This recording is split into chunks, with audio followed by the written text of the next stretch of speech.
Iran Israel উত্তেজনার মধ্যেই এবার আরেক পরমাণু শক্তিধর দেশ উত্তর কোরিয়া ছুড়ল একের পর এক মিসাইল। শুধু মিসাইল ছুড়েই থেমে থাকেনি পিয়ংইয়ং, সরাসরি সমর্থন জানিয়েছে তেহরানকে। উত্তেজনায় ঘি ঢেলে দিয়েছে কিম জং উনের যুদ্ধ ঘোষণার মতো হুঁশিয়ারি।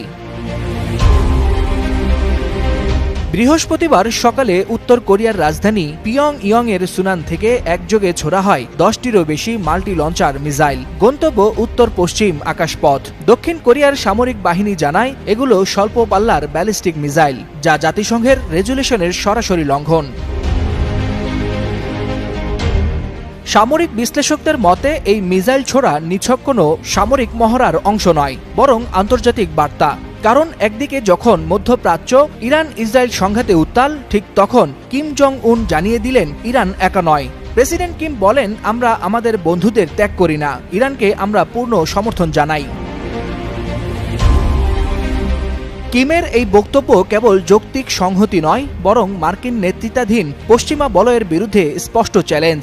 উত্তর কোরিয়া নিজেদের সেনাবাহিনীকে যুদ্ধ প্রস্তুতির সর্বোচ্চ স্তরে রাখার ঘোষণা দিয়েছে, যা বিশ্বব্যাপী উদ্বেগ বহুগুণে বাড়িয়েছে বলে মনে করছেন সমর বিশ্লেষকরা।